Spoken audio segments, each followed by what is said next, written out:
Okay, we're live. Uh, Right. Welcome to the live Backdrop virtual user group. Today we're talking with Jen Lambton about doing Drupal 7 to Backdrop upgrades.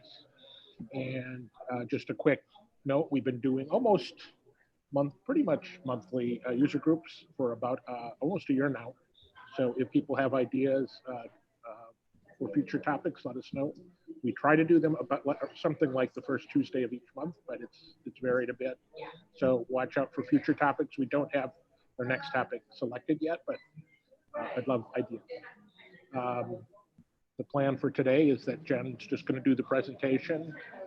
My understanding is people should feel free to ask questions today, but we also we're going to do office hours tomorrow in chat, but we could also open up the Zoom room if people come, I assume, and share screens and actually help people troubleshoot specific problems if you're having them. So there's a link on the backdrop.org under events is the information about the chat tomorrow. So Jen, why don't you go ahead and start and introduce yourself and go ahead.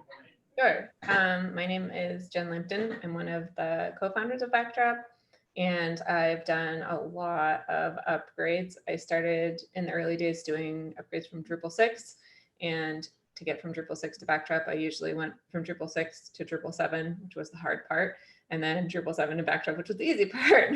But now I've gotten through my backlog of Drupal 6 projects, and now I'm starting to upgrade a lot of the Drupal 7 projects that I work on. And so my focus for the next year is going to be specifically taking on work that is upgrades from Drupal 7 to Backdrop and trying to smooth out the process of, where there are little kinks in the process right now to try and make those easier. So there are a couple of things I want to talk about. First, I guess one thing Tim brought up is that there's this like upgrade versus migration terminology. In many systems, migration is a pretty common term that just means you like take all of your data out of one thing and then you put it into another thing. And it doesn't really matter what the two things are. That migration process happens usually with a lot of custom code and custom work to take things out from one format, transform them into other format you need, and then put them into another thing. And that's how upgrades are happening. If you're on Drupal 7, you need to go to Drupal 8. You usually have to architect your Drupal 8 system first, and then pull the data you want out of your Drupal 7 system and put it into your Drupal 8 system. So that would be the same as whether you're going to Drupal 8 or whether you're going to Joomla or whether you're going to some custom Ruby on Rails system. The migration process is very similar. Previous versions of Drupal, though, had upgrade process built in, and it's never been perfectly smooth. That's what we're trying to improve that process in Backdrop. But in theory, what you're supposed to be able to do is take a brand new empty website without any configuration at all and import a database from the previous version of the software, and then run a script that's built in called at the URL update.php, we call it update script. And then Drupal would go through and it would take all of your content that was in the previous format and it would transform it into the new format, and it would do that migration for you. So in this particular session, and usually when I'm talking about updates, what I'm talking about is not the migration where you have to do all of the work of transforming that data yourself from one system to another, but where you're allowing Backdrop, in this case, to do that data translation for you. So most of the data formats that were stored in the database in Drupal 7 are almost identical to what's in Backdrop. And so that script that's built into Backdrop that does that transformation has very little to do to your actual data. The thing that it does most is take things out of the database and write them into configuration files, because Backdrop now has configuration management. So I'm going to walk through today importing a Drupal 7 database several times and running that upgrade script and testing the site that comes out at the other end. I think that this is in general a good way to handle updates, but we have to smooth out the kinks in the process.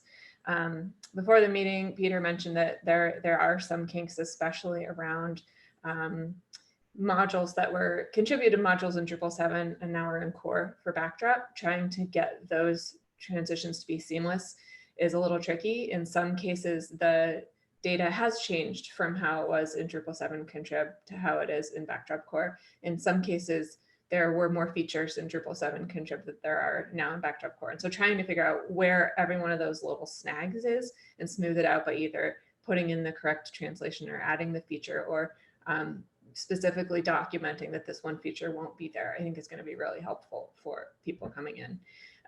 In terms of any individual project, like if you're doing your own upgrade, a lot of times when you get to one of those snags, you'll find that it'll take you like 4 hours to find the problem, fix the problem, and clean up that upgrade for the next person. But it would take you 4 minutes to go to the user interface and click together what you had in Drupal 7. And so a lot of times, those little details get overlooked because it is so easy to just reproduce them. So I'm going to try and fix them. But if you're working on figuring out like an estimate for a site that you're working on, you don't need to budget in the 4 hours for getting the fix in there if there is a simple 5-minute fix. And one of the steps I'm going to show you guys today is how to handle that click it together configuration step, and then keeping that as part of your upgrade so that the next time you run the upgrade, you're importing the configuration that you clicked together the last time you did the upgrade. So hopefully that will be helpful to people. I am going to turn on a screen share. Share. Okay, we'll give it a go. If you guys ever can't see something I'm doing, let me know. I have a lot of desktops. Okay, so what we're looking at now is the website that I upgraded from Drupal 7 to Backdrop. I did this upgrade in 1 day. It is a fairly simple, straightforward website. In Drupal 7, Drupal was chosen because at the time it was an e-commerce site. They wanted to do, so this is a pork website. So apologies in advance to all the vegetarians and vegans on the call. But the company really wanted to promote taking care of agriculture in the food chain rather than just having it be like mass produced things where animals are mistreated. So that seems like it was right along my idea of things that I wanted to support in the world. So here's this pork website. The name of the company is Stone Valley Farm. They raise all their pigs here in California. They're cute, happy pigs, as you can see from all the pictures. Their website is pretty straightforward. They have a couple of about pages, and this is the Backdrop version. So again, it's done in a day, not entirely perfect. It has a couple of view pages. It has, this is maybe not the right version. I also have like 8 versions of the site. Let me show you the Drupal 7 site so you can see what it's supposed to look like. Can you guys see a different website now than you saw a minute ago? Hold on, I have a Zoom thing in the way. Okay. I don't know what you're saying. I hope you're saying the same thing I'm saying. Anyway, here's the Drupal 7 website. It has a about section with a couple of sub pages. It has a product section with a couple of sub pages. It has a couple of fairly rich content types because they have a list of like all of the people that they sell products to and where they're located. It has a recipe content type where they wanted to have rich data exposed to Google so that they could get results for those being recipes. They have a blog, so they have a person who at the very beginning of the website was very motivated to keep writing blog posts. And then they have a contact form. So obviously if you wanted to buy meat for your restaurant, you could reach them that way. So in terms of architecture, this is a fairly straightforward site. It's slightly more complicated than your average WordPress site, but probably could have been done in WordPress today if they needed to. So my goal for the upgrade for them was to prove to them that it would be faster and more efficient for them to move their perfectly good Drupal 7 website onto Backdrop than it would be to rebuild it in WordPress. So that was my goal. And they were really happy with how it functioned. They didn't really care about doing a rebrand. So it's exactly the same website from one system to another. So in order to start upgrade, and oh, I also shouldn't mention, I have written down sort of extensive documentation on this one particular upgrade, so that if you guys want to follow along later, or if you want more details about a particular part, I might not go into a lot of detail on here. I can definitely do that. But we can post this link and get her on the meeting on backdropcms.org or in Zulip or wherever we think that might be valuable. There is a link to the document at the bottom here. So in this document, one of the things I start talking about is how to prepare for doing an upgrade. And usually this happens as part of my estimate process for someone. I'm a big fan of spreadsheets, so I recommend making a spreadsheet. But if you're not a spreadsheet fan, there are plenty of other ways that you can note all of the things that you're going to need to do. So I want to walk you really quickly through the spreadsheet that I made for this particular project. So I have one tab for modules, and this is where I can keep track of all of the modules that I was running on the Drupal 7 site and their status in Backdrop. So a lot of them have been moved to core, which means the number of contrib modules for the Backdrop project is going to be pretty low. And then there's a couple of modules that I'm not going to need anymore. The better formats module is something that made the WYSIWYG experience better in Drupal 7. And then the libraries module, in this case, was added to manage the CK editor library. And I think they also use the Stripe library for their e-commerce system. They don't need either of those anymore, so that can be removed. And then there was one module, a taxonomy formatter module, that was not ready yet for Backdrop. And so I have that indicated in here that it is going to need update, and that we're going to need to test the upgrade path on that as well. So I have not completed the estimate section of this because I haven't sent an estimate, but this is where you can plug in like how many hours you think it might take you to do the things that you think. And then when you're done, if you wanted to see how close you are, I usually have an actual column in here too. Then I have a section here for custom modules where I can indicate what anything, almost every one of my projects ends up with at least one custom module, but trying to write down what it is that module is doing and whether it's going to be needed in Backdrop is useful. In this case, I had one that set up date formats, one that set up image styles, one that had all of the default views in code, and all of those are replaced by configuration management in Backdrop. And then I had one module that did a bunch of like form alters and provided a custom block and stuff. So that's the kind of thing that I would also need to port to get to work for Backdrop. So I've got that noted in here too. I usually take a look through the module and see how complicated it is. It's not very complicated. There's nothing in there that's very different between Drupal and Backdrop. It doesn't take a lot of time to figure out how long it's going to take.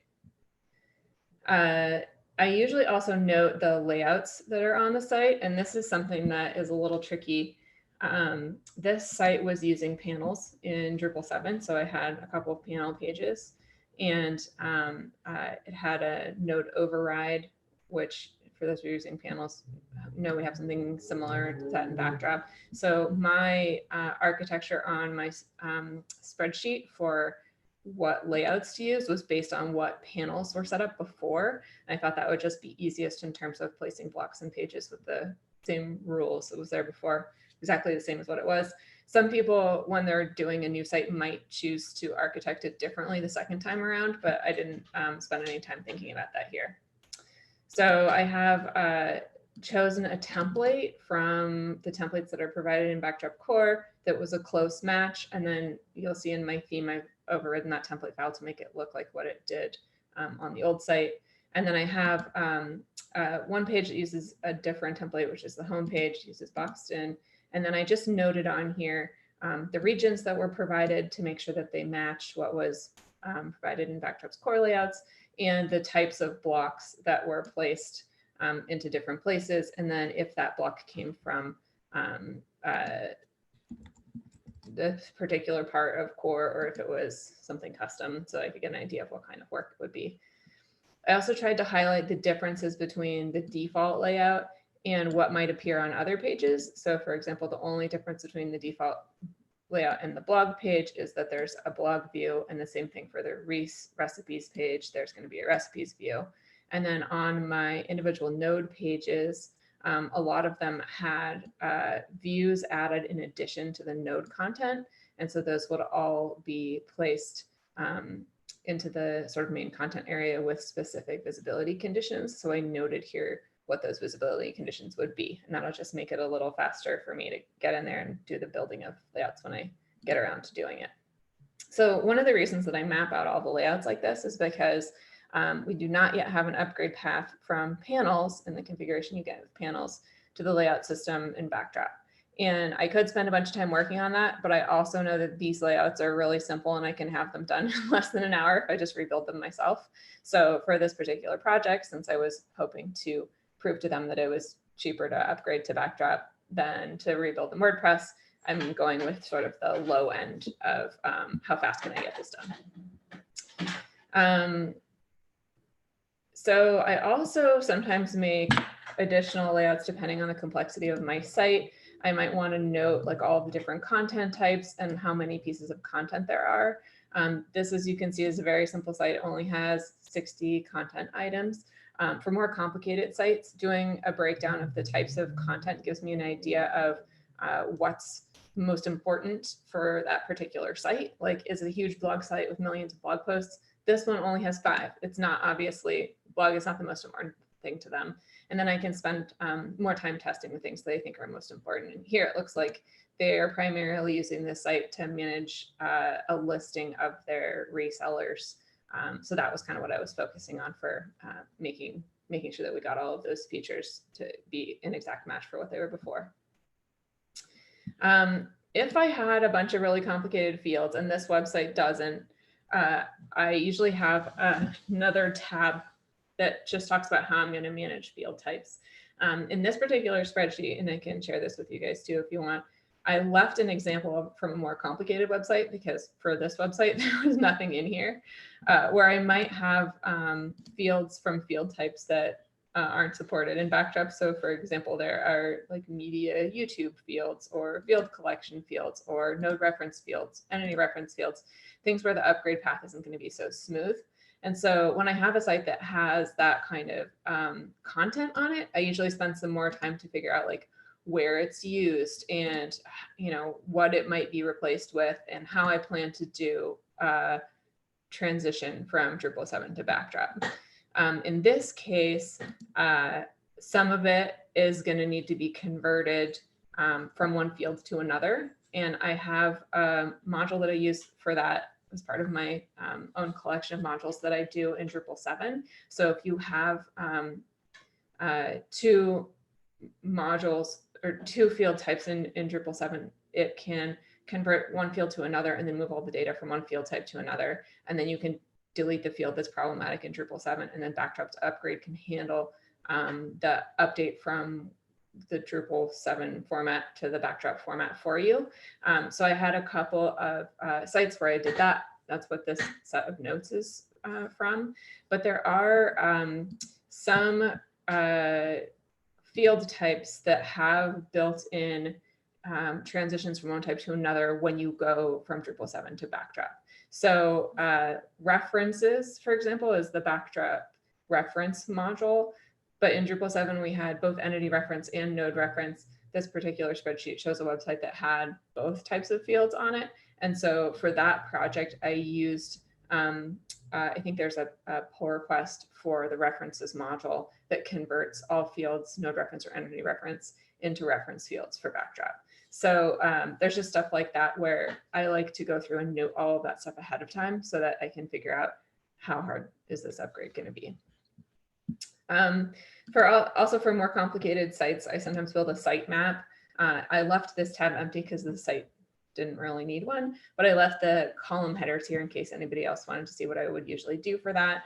And sometimes what I would do is go through like every node type and make sure I had a layout template chosen for how that will be displayed, what that would map to in Backdrop, and any particular nodes I needed to have about that type of page. So sometimes it's a node type, sometimes it's a landing page. I just want to make sure I have all of that stuff noted, especially if you're trying to come up with a realistic estimate for someone for how long it's going to take to move a site. You want to make sure you have anything that's standalone, special, documented somewhere so it doesn't catch you later as a surprise. So that's the spreadsheet. So step 1 in my upgrade is always make a spreadsheet. That's what I do. I usually find making that spreadsheet takes I don't know, so this particular spreadsheet for this site took me maybe an hour just studying all of the existing architecture on the site through the administrative interface. I also usually like to get access to the code before I'll make this to make sure that there aren't any surprises in the code that you might see. One thing that this spreadsheet does not include, and I'm not sure, Tim, if this is why you just popped on there, is anything about the theme. And part of that is because in this particular site, the theme is going to be exactly the same. The trick is just the layouts, separating the theme into the different layouts. And so that's why I have a tab specifically for handling layouts, but I don't have one for the theme. All right, so that was my prep work for how to do the upgrade. The next step I have is just to make a backup or a copy of everything that's on the production site. And I like to make copies of everything all the time, especially when I'm doing upgrades. So I want to make sure I've got the most recent version of anything. I've got the most recent version of the database, the most recent version of the files, the most recent version of the code, and I get a copy of it into a safe place. So I usually do all of my upgrades locally a bunch of times first to make sure that they're going to go exactly as I expect they are. And then when I get to the deploy, I usually put like 2 directories on the production server, and then I'll just switch from pointing the live site at one to pointing the live site at the other. If you have content constantly being added on your production site, you can also do the upgrade. You can put a freeze on your live site, do the upgrade in the directory that's right next to it, and then switch it really quickly. So I find that the last step of the upgrade can be done there too, if necessary. All right, so on my local site, I only did a couple of changes, making sure that you can access the update page. That's the URL update.php. Even when you're not logged into the site is important. So that's something you can set in your settings.php file. And then I make sure that I have all of the latest stuff over there, and not just latest as in copies of exactly what's on production, but make sure that like all of the modules on my production site are on the latest version. And part of that is if you miss an update, you could be in trouble. So like if the Drupal version had a 7003 and you were on a version that only had a 7002 update, and you tried to update from 7002 to Backdrop, it might not go smoothly because Backdrop would assume that you've already had 7003. So just making sure that you're on the latest, newest version of all of those modules before you start the update is really important. So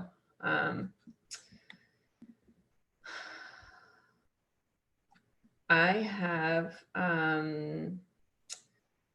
a couple, maybe I'll just say this out loud first before we get into it, but I have a couple of different test sites set up at various points of the upgrade. So in general, the steps for the upgrade are pretty straightforward. I first do it on core alone. So taking out all of the contrib modules, I just run it and make sure that my content moves over in the ways that I expect. And make sure I can still log into the site. And if nothing explodes, which usually it doesn't, then I start adding in all of the contrib modules. Depending on how complicated the site is, I might add them one at a time. So the process would be import your database, run an update, drop in a module, run an update, drop in a module, run an update, drop in a module, run an update. And you can do that once for every module. And that way you'll know exactly which module will cause a problem if you have a problem. This site was simple enough that what I did was did core only, ran an update, dropped in all the modules, ran another update. It worked out okay. So I didn't bother going through all of them one at a time. Also because most of them already had stable Backdrop versions that have been around for a while, my concern about whether there was going to be an issue is rather low. If I did run into an issue, I probably would have gone back and done them all one at a time to make sure I knew exactly where the problem was created. But let's walk through some of this upgrade process together. So I have, let's see if I can move Zoom out of the way. I have a couple of copies of my site. Jen, should we pause and see if anybody has a question? Oh yeah, sure. Just give people and give you a moment to breathe. Yeah, breathing's good. Does anybody have a question at this stage, or should we just keep going? Okay, guess we could just keep going. Okay, so I have several copies of my website set up. The first one should be core alone, and I'm just going to check the way that I have this set up, in case you guys want to follow along, is I have one code base.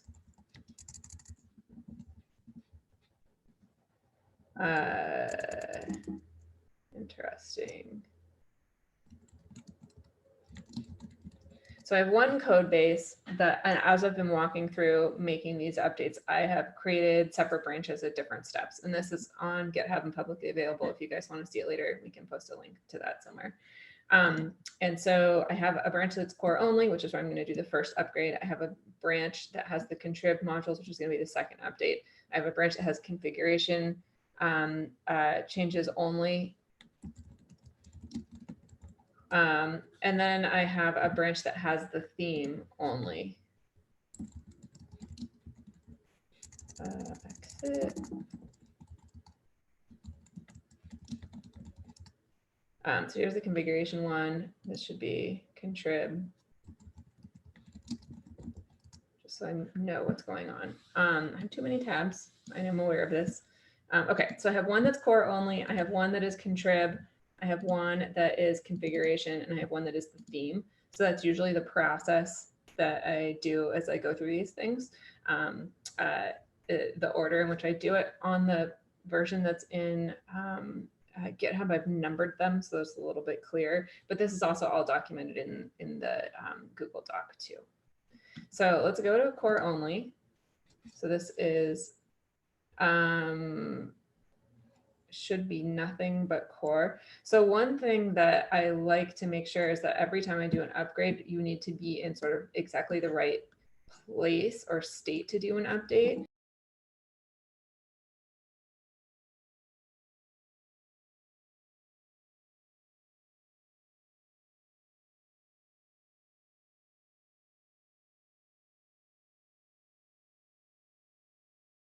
Jen, you've muted yourself.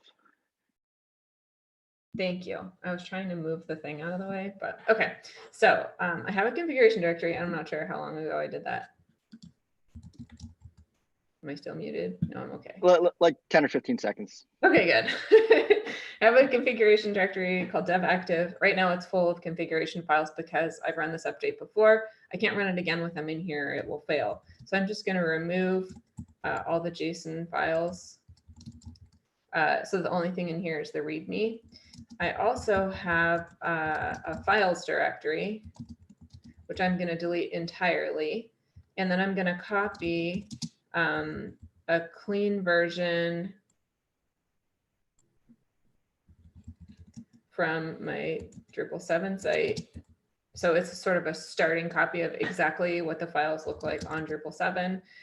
So I have a default version of files and an empty config directory. And then I've just imported a database that was a version. Maybe I should document this too. I think it might be in the file, but in terms of preparing my Drupal 7 site for exactly getting the database ready, what I've imported right now is a version that doesn't have the theme enabled, and that's because at this point in the process, I usually wouldn't have a backdrop theme ready for the site yet. I like to build the site in sort of its like naked site and then naked state, and then take the theme from Drupal 7, drop it in, update it for backdrop, and then I'll run the update again at the end with all of the stuff ready. So in the very beginning, I don't have anything for backdrop other than backdrop core. So I have disabled the theme in the Drupal 7 site and exported the database. So I have a database called start no theme that I've imported. And now I'm going to run the first update. So the first update should show only the changes in core, and that should be 175 updates. If you see more than 175 updates here, that usually means you have some contrib modules or something else in your code base. And this will just let you know, like as it's going through the update, if it explodes, there's probably something you should look into. But if it doesn't, it's a great baseline for like where to start.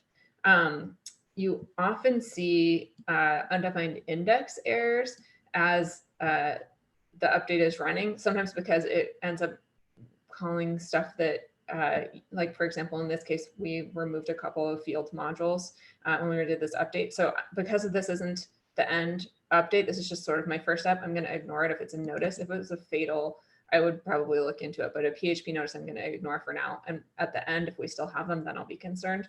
But for now, I just want to see, did we get through this entirely? And it looks like it did. It said that, you know, that it did all the updates that it needed to do. And so far, so good. So if I go back to my homepage, you'll see it looks a lot like Bartik. That's because on my Drupal 7 site, I switched it back to Bartik. But here I'll just do some really basic testing, like make sure I can log in. And if I can log in, I'm like, okay, good, looks fine. I'll go to my content list and make sure the site isn't empty because there was nothing I saw on that last page. Looks like all of my content is here, so I can breathe a little sigh of relief.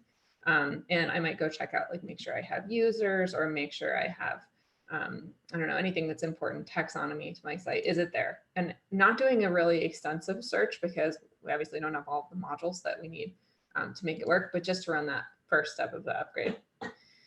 So then the second step, moving on very quickly, is to put all of the contrib modules back. And so here I went to my Backdrop site and I used Drush. So I did a Drush download of every contributed module that I'm going to need on my Backdrop site. So I got those again from the module list tab on my spreadsheet. Sorry, I keep getting Zoom in the way of everything. Zoom in the way. Can't see anything. Okay, modules. Doink.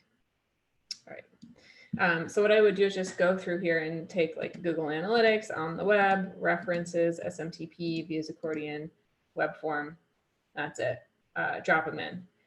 All of these other modules that are in core, the upgrade path should be provided.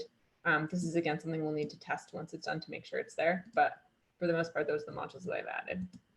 So if I go to Backdrop 2, this should be, and let's do a sanity check here. Backdrop 2 with contrib, modules contrib. Here we go. Address field develop Google Analytics on web references. So that's what I've copied from Backdrop CMS.org or using Drush. So here I'm going to run the update again. And when I run this update, it should show you more updates than what you saw for Backdrop core alone, which is 175 in core. Now I've got 211. That means that the modules that I've thrown in there also have updates. So they're also going to be converting data. So I will go ahead and do those next. And this should be interesting. All right, so now the PHP notices that we saw before are gone. That's because we have all the modules there now, which is good. A nice happy green error, or not error, just message. And then it says all of the modules updates that were done as necessary, so that's good. Again, if I go to my homepage, it'll look like Bartik because I still don't have my theme turned on. But here I can do the same thing where I can log in, make sure all my content is there. And now is the time that I would go through and actually do a more thorough test of the content because it should be the content as I had it in Drupal 7. If there's any features missing, now I would notice. So I would make sure that like I can upload images, I can change, I don't know, like anything in particular that I need to have in my content. I want to make sure I had those features still here. So a special address field type is something that I wanted to check. So I know I have addresses on my restaurants. So I might check and make sure that I have the ability to update and save all of that. As I was doing my first upgrade through this yesterday, I ran into a problem with the address field module. So I was able to go and fix it, or at least find an issue in the queue and make sure that it's all working as expected. So it won't look the same, obviously, because it's not the right theme, but the data at this point should be identical. So now is the fun part. You need to get your data, which is currently in the Backdrop, to look like your website that was in Drupal 7. And usually that missing piece right there is configuration. A lot of the data that was converted to configuration when it went from Drupal 7 to Backdrop is already there, like content types, fields, all of that stuff that's associated with your content. But there are some things that aren't. One of the things you probably noticed is that my WYSIWYG editor is not on my content anymore. That's a big one because in Backdrop Core, we have CK Editor, but in Drupal 7, people often use the WYSIWYG module. That's what the site was using before. And so in order to get my same content editing experiences I had before, I have to make sure that I have a rich text editor enabled for my content. And right now I don't. And part of that is because I disabled the rich text editor module in Drupal 7, and there's no WYSIWYG module named WYSIWYG in Backdrop. So what I need to do is go and enable this module here. It's called CK Editor. And then I need to configure my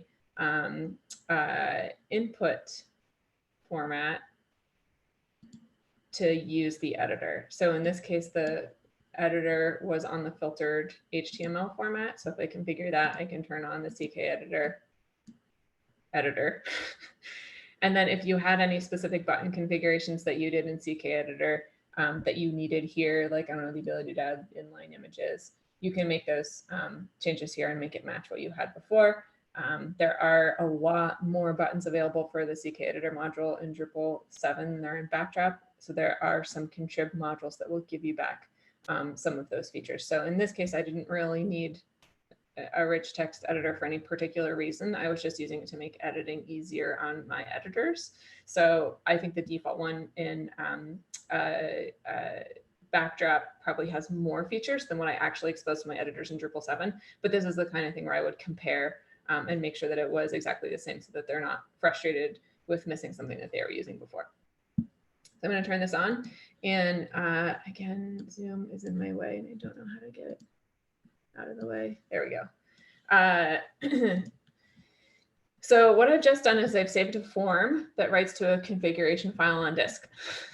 And as you would imagine, if I'm going to throw out this website upgrade and run the upgrade again, I don't want to lose this configuration. In the very beginning, when we first started, you saw me just go delete all of the config files that were currently in that directory and run the upgrade again. If I were to do that right now, I would lose this configuration that I just made for this text editor. So usually what I do at this point is there might be some other things. I think in my documentation I mentioned date formats. That's the kind of thing that should translate perfectly from Drupal 7 to Backdrop, but sometimes it doesn't end up matching perfectly. So this is something I like to check.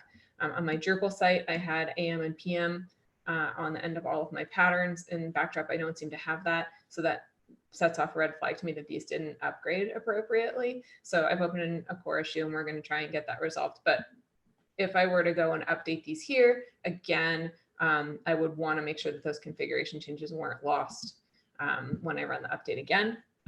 More importantly, the next thing I would probably do is set up layouts. And layouts are also something that you have interesting. I wonder where these came from. I'm like, where does this homepage, extra homepage layout come from? Why are there two? I don't know how this got here. This didn't happen yesterday.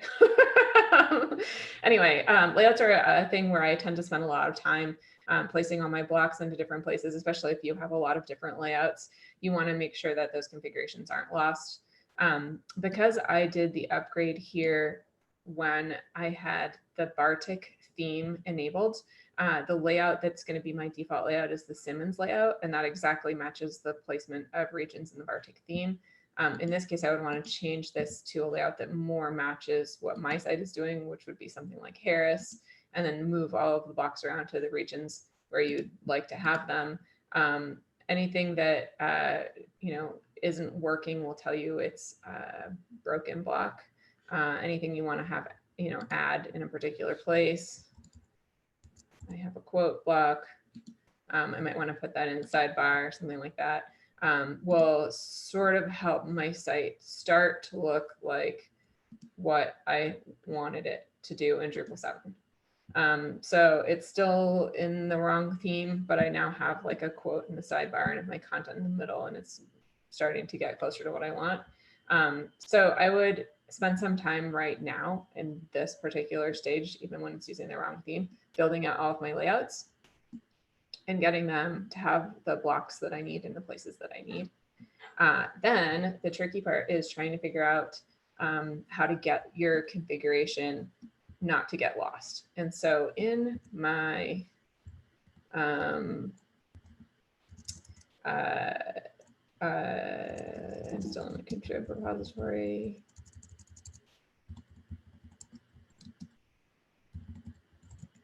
In my config in my code, I have a dev active folder where I've been making all of these changes, and I have a staging directory, which up until right now has been empty. So as soon as I was done making all of the configuration changes that I wanted, I would copy all of the files from dev active into staging, and I would commit them. And now I have a place where I can delete all of the configuration from dev active. I can run the upgrade again, and then I can do a config sync, and it'll copy all of my configuration from staging into dev active, and it'll show me this is what I'm going to change. So if there's something that happened differently in that upgrade from the first time I did it to the second time, I can do a little sanity check on that and be like, oh, you know, it looks like there's a new upgrade for address field that's going to fix the problem that I ran into yesterday. So I want to make sure that I keep that change. So I'll copy the file from dev active, the new correct one, into the staging directory, and then it will show that that's not a change anymore in the configuration UI. And so then I can run a sync from staging. So it gives me a good place to save all of the configuration that I've just created manually on my site. So then at that point, I will, once I have all my configuration done, I will throw everything out and start over again. So I like to make sure everything's nice and fresh. So I have now a version of my site here, version of my code base that has nothing in the dev active directory, and in the staging directory, it should have a copy of all of my configuration. And so this version of my site, I'll do the upgrade again, same database on a version of all of the core modules, the contrib modules, and all of the configuration. I'll run it again. And then after I run it, I'll do a configuration sync, and it'll take all of my configuration files that I spent a bunch of time clicking together, mostly yesterday, and import them into the site. So hopefully I'll run this, it'll still be happy. I'll be able to go to, well, first I have to log in, I suppose. Oh, geez. Sorry, I keep putting Zoom where I need to do things. Okay. Okay, then I can go to my configuration page, development, configuration management, and it'll show me there's a whole bunch of stuff that's changed. There's a whole bunch of new things, like all of the layouts that I built and some menu items for those layouts that I've built. And then it'll show stuff that's been changed in various ways. So I happen to know, I spent some time configuring these views to make them work a little differently on the new site. This is the date format. This is the default layout where I changed the layout template that was being used. Here's the text format where I enabled the editor. So I can kind of do a look of all of these things and say, okay, well, you know, what's changed? The address, this is the address field change, where I think it's set like the default country to not be required. So there's just a couple of things that I think are going to be fine. I can do an import, and now all of the configuration that I've done before will be imported, and it should be fine. Let's go to a different page because my home page is not a good one. Content, sure. Okay, so it's an example of a layout that has the menu in the sidebar, which I didn't have before. And it looks like it's complaining because my theme is missing, which is fine because I don't have the theme yet. Then I should have all of the content where I want it on the page.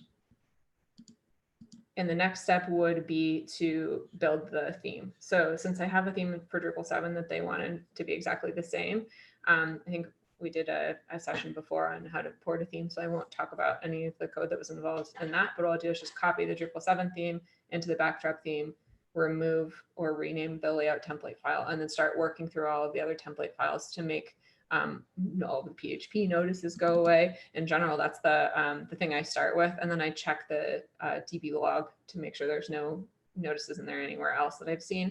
And then I'll go through and just do a sanity check on my like template.php file or my CSS files and make sure that they're all working as expected. So I have another version of the site with the theme on it. And I realized the reason this is not what we thought it was before is because I didn't do the config sync step. We'll see if this fixes everything or not. All right. So the theme, as soon as it's in place, it should be able to take all the content that you've placed where you wanted it in your layouts and all of the stuff that you've upgraded from Drupal 7 and click it together in the ways you expect. It should have, I don't know if I have any pages with views on them, but it should have like placed all of the views where you need them and generally end up looking the same as it did in Drupal 7. The last step after I go through when I get the theme in place is I go through like every page, or if there's a lot of pages, a page of every type, or maybe 3 or 4 pages of every type, just to make sure that they're all looking as you expect. I definitely go through all the landing pages or any page that's a individual layout or has something showing up differently than it would on a different page and make sure that it behaves how I expect. But yeah, after I get the theme in place, then I usually throw everything out and I run the upgrade one last time with everything in place. So I have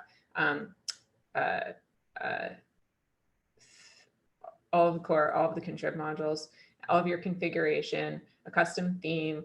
In this particular case, the site had one module that needed to be ported. So I think this version of the code base has it in there. Taxonomy formatter module. I also just ported for this site. So I would do that either before or after the theme, depending on, you know, whether you need the site to look nice in order for you to test that or not. I usually like to do it afterwards just so that everything gets closer and closer and closer to done. And then if I had any custom modules, I would also do them at the end. So eventually end up with a complete code base of exactly what your Backdrop site will look like when you're done with it. You throw out the database. You take the database from Drupal 7. You can even take the one with the theme enabled. You import it into your Backdrop site and you run that update script a final time, and it'll do all of the conversions and leave your theme enabled at the end. So I always run the update script at least 3 times, depending on if I hit any problems. Usually with every problem with the upgrade, I'll run it again. So if I like ran into a problem with the address field, there would be an extra upgrade I run with the address field. Or if it took me 2 or 3 tries to fix that, there would be 2 or 3 extra updates that I ran. And so depending on the size of the database or the scope of the project, sorry about the dog, I sometimes will script that process too, so that I can have multiple copies of the site running and I can start an import on one of them and I can continue on another task somewhere else. And so the import would just handle, you know, deleting all of the configuration files, copying the files over, importing the database, running the update, and doing the config sync. And so I can say, okay, do it again. And then I go do something else for a while, and then I come back and I have another site that's ready for me to test. And so that process is more burdensome than I would like it to be right now, but the easier we can get it to get from start to finish, the better. I would love it if you didn't have to do your configuration in a separate step from everything else. I would love it if you didn't have to do your contrib module separately. I just don't think we're quite there yet in terms of, you know, enough people have done enough upgrades that all of the snags that you run into might have been resolved yet. We're still seeing some issues in core, like for example, date formats that aren't, you know, the date format system in Backdrop has been improved, but that means we've introduced a problem with the conversion of the formats from Drupal 7 to Backdrop. So there's going to be stuff like that where we're going to be hitting it as we run into it. So yeah. Anyway, this particular website, I did the entire upgrade in one day. I think I ran the update script a total of 6 times because I ran into some issues with the address field. I was able to get the theme done pretty quickly because it was a fairly simple theme to start with. There were only 2 layouts, this homepage layout, which was 1 column, and then the subpage layouts, which had 2 sidebars. The content itself was fairly straightforward. There weren't too many different types of fields. There was only one reference field, which went pretty quickly thanks to the pull request in the Q1 references module. And yeah, the only other thing I think that tripped me up a little bit with this site is because it was using panels for all of its layout needs in Drupal, is that all of the blocks were actually content panes, which are panels versions of blocks that are context aware. So when I did the conversion of views, I also had to make sure that they were using block displays and not pane displays. And there's also an issue in the queue to make that happen automatically. So I think it's just going to take a little bit of time for us to get all of these kinks worked out, but I'm still feeling like this took a lot less time to get moved from Drupal into Backdrop than it would have to rebuild in WordPress. So that made me happy.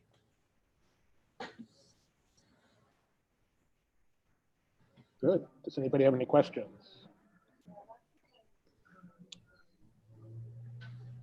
I have a question.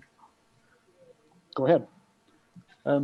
So the Drupal 7 site used views, and as a result of having views, you would have had CTools.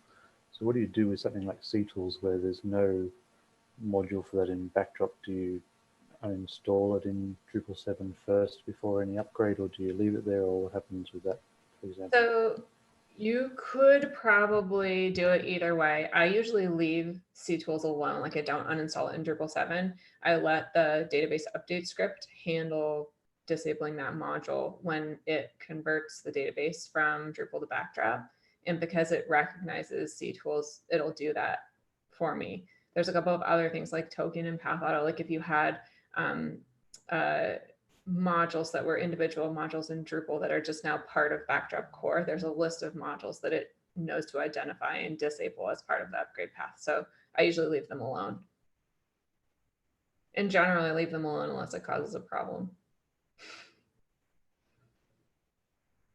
So if like CTools, for example, if you remove CTools from a Drupal site, it causes a huge problem because so much in Drupal 7 contrib depends on it, and it'll throw all these errors and be like, I can't find the CTools, whatever. So you would notice immediately if that was problematic in Backdrop. And it hasn't been. So I've just left it on in Drupal 7, made the export and run the update, and it's been fine in Backdrop. It turns it off for me. Jen, I think you talked briefly about it. I seem to, the files directory is handled differently in Backdrop than Drupal. How did you handle that in this upgrade process? Yeah, I didn't have to worry about it in this upgrade process because it's always really bothered me in Drupal that it puts the files directory inside the site's default folder. So when I build Drupal sites, I move the files directory up to the doc root. So for this particular project, the files directory was already in doc root, and so I didn't have to worry about it. But if your public file system was sites default files instead of files, you would need to have created a sites folder, a defaults folder, and then a symlink from the files directory inside there up to the files directory in the doc root in order to make sure like any embedded images you'd had that were pointing at the old directory had pointed to the new one. And you would also need to update this. You could also have left your files 2 levels deeper and left this as what it was before, and that would also work. But because I had gotten into a habit of moving it in Drupal 7, it made my upgrades a little easier.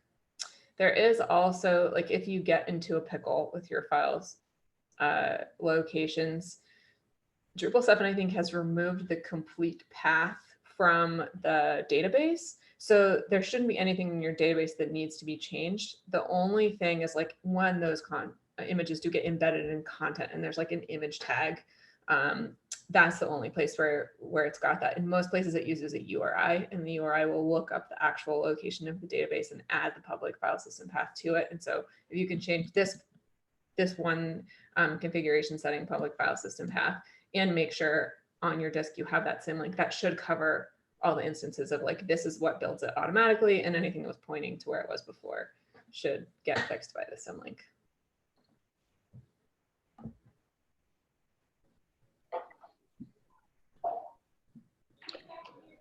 For those who have done, other than Jen, who've done 777 to backdrop upgrades, do you recall what the biggest difficulty was for you?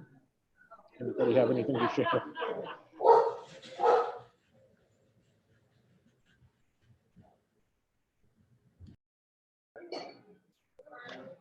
I remember the files directory being one thing.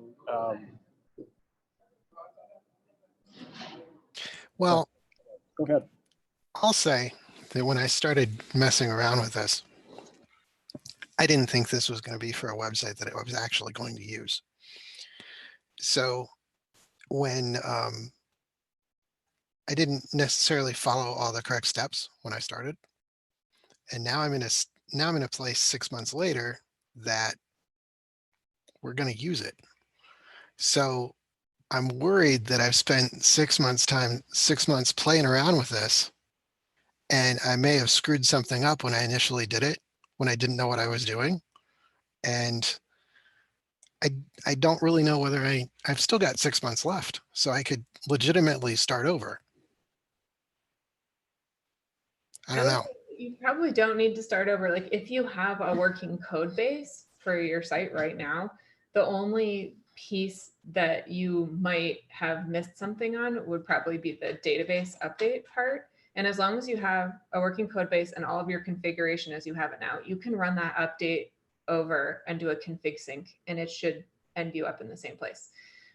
In terms of what it is you might have missed, the only thing that I would advise is like if you are running that update with contrib modules that might have gotten better upgrade paths since the last time you did it and now, that would be one thing that might be different. Another thing might have been if you had run contrib updates one at a time instead of all at once. Sometimes they need to like stick their updates between each other, and so they could happen in the wrong order. I had an issue with like WebForm and roles at the very beginning of the update cycle, and then we fixed it sometime later where like user roles became configuration, and then if WebForm tried to update later, it was like, I don't know what any of the roles are because it's looking in the roles table, which doesn't exist. So you have to like run the core update and the WebForm update at the same time so that WebForm can do its updates and then the roles can get converted. So there's stuff like that that you probably would have already run into these issues. You have noticed if your WebForms didn't have. I know it works. Yeah. So maybe I shouldn't worry about it. Yeah. I would imagine you'll find out when you start using it for real, but like if there were any serious problems, you probably would know about it. The little things that, you know, you might have missed like another update, that's also not the end of the world to run that update later. Like even if you have like a bunch of new content, whatever coming in, if you run that update, most of the backdrop updates are smart enough to be like, hey, does this update need to be run? Yes, no, and it won't run it. But if there's something that like needed to be serialized or unserialized or something, it could still fix that after the fact. So I wouldn't say that there's anything that you can't recover from, even if you have missed a step in terms of your database conversion. You're probably fine.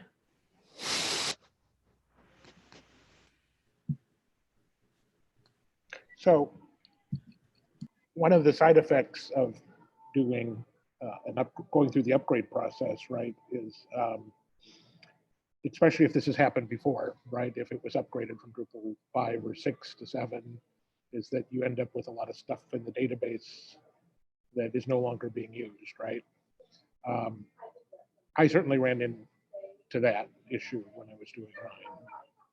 And I think it just was a mind shift for me to figure, this was the first time I'd done an upgrade, so I was sort of getting used to that. And just recognizing that stuff was there and not necessary. I don't know, do you have anything to say about how to handle that? Or? Yeah, that was particularly bad, 4 to 5 and 5 to 6. Even early versions of 4 when the update install process wasn't there. So they're like, oh, you know, import the SQL file. Like the ability for people to do cleanup on their own data in early versions of Drupal was not what it is now. I've found that almost everything that, no, everything in core, for example, that like removes tables does actually remove the tables. It won't leave any cruft behind. There's a lot of stuff in contrib that does conversions, and most of it also cleans up after itself. But we're in the situation where we are relying on any maintainer of any contrib project to make sure that things that you don't need are removed. And that is never going to be 100% true. In terms of, you know, moving from Drupal to Backdrop, I would probably say it's less dangerous than previous versions of the site where it moved from 6 to 7. There's likely to be a lot more cruft left over. In general, those crufty tables are not going to be very big. And I would say, unless it's really causing a problem, don't touch it. Because if it's fine with extra data in there, it's fine. But if you accidentally delete something it is using, that might be a problem.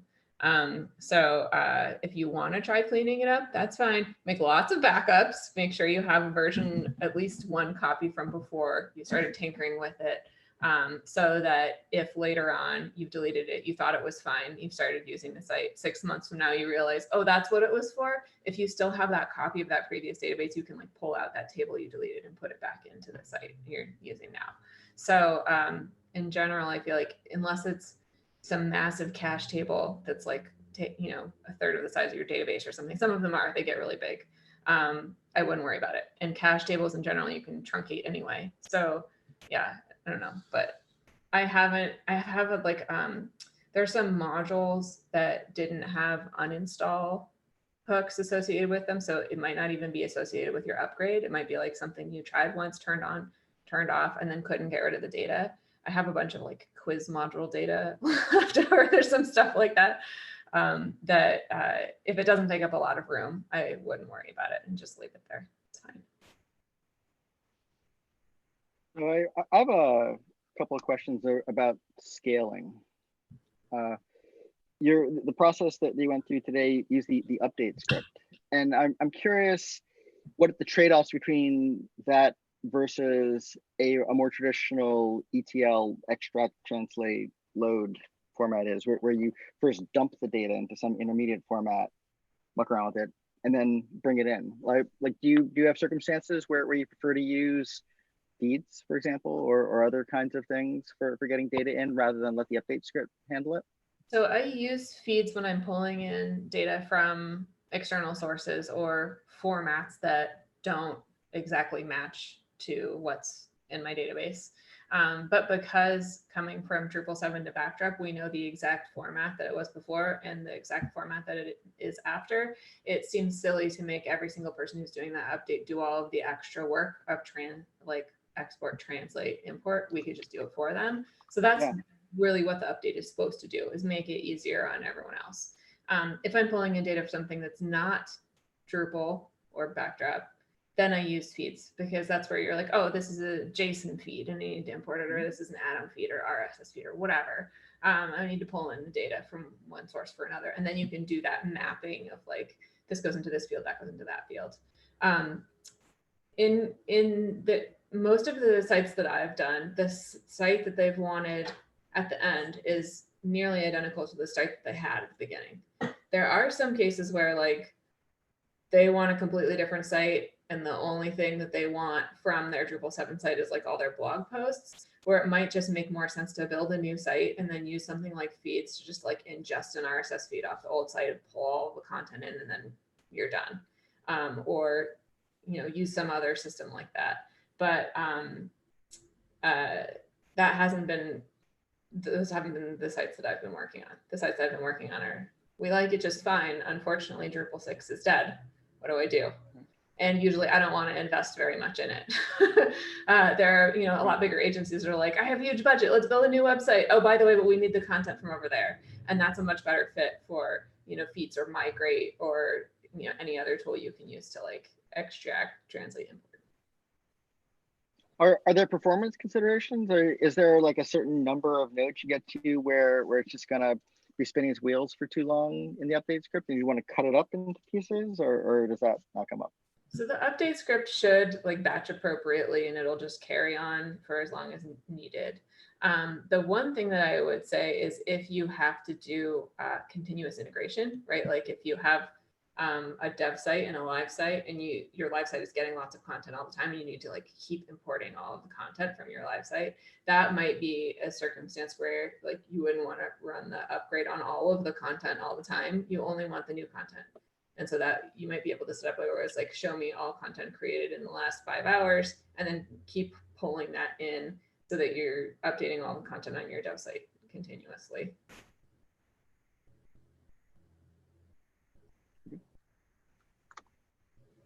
Anything else, Luke? I can stop here. Okay. How is the upgrade process likely to change at all in the next 6 months, or get better, or what's happening? I'm hoping it'll get better. I feel like every time I do it, it gets slightly easier. Part of that is that more modules are ported and more people are using the upgrade paths and they're getting their kinks worked out. I would hope that we would also do more for backwards compatibility, like between Backdrop 1 and Backdrop 2. I would love to see you when the upgrade and everything just works, but there's some logs in your watchdog that are like, hey, by the way, you might want to change these things. That would be my ideal scenario. But yeah, I feel like I would also like to see like a maybe better user interface for some of this stuff. So it's not so like command line copy like we have a pretty good interface for doing module updates through the, we have a questionably good interface for doing module updates through the UI. We're gonna have this core self-update feature. I would love to see some way that you could do a major version upgrade using that tool also, but we probably won't work on that until we get to Backdrop 2 or shortly before Backdrop 2. But yeah, that's what I'd like to see. I also think like this is the way I do upgrades. It's because it's the way I've done Drupal upgrades since 4.7 or whatever. I don't know that it's the only way to do it. Like I think like my process works, which is why I like to share it. But I think that there's probably plenty of other people in the Drupal world who have also been doing upgrades for as long, and maybe they have it in a different process that also works.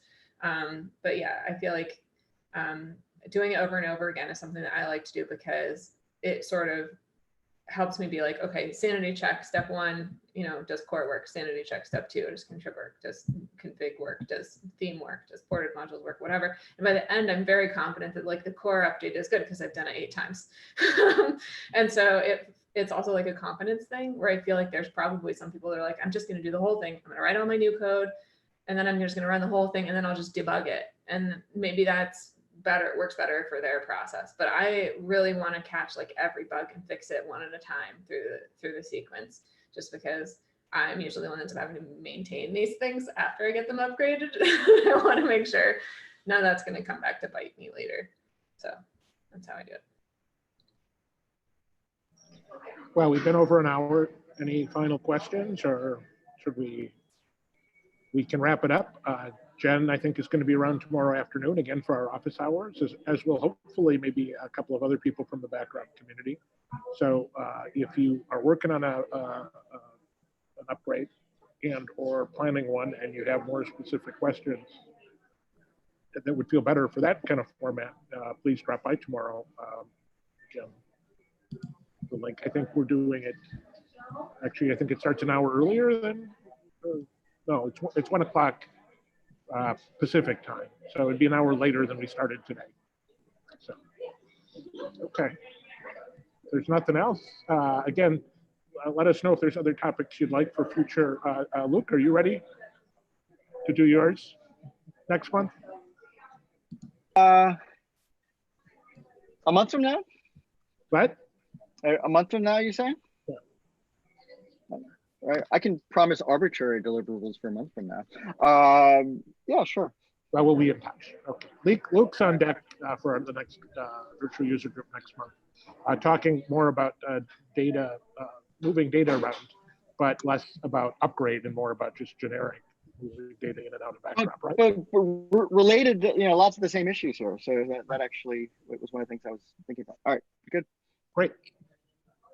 Okay, let's go ahead and end the meeting. Thank you, everybody. Thank you, Tim.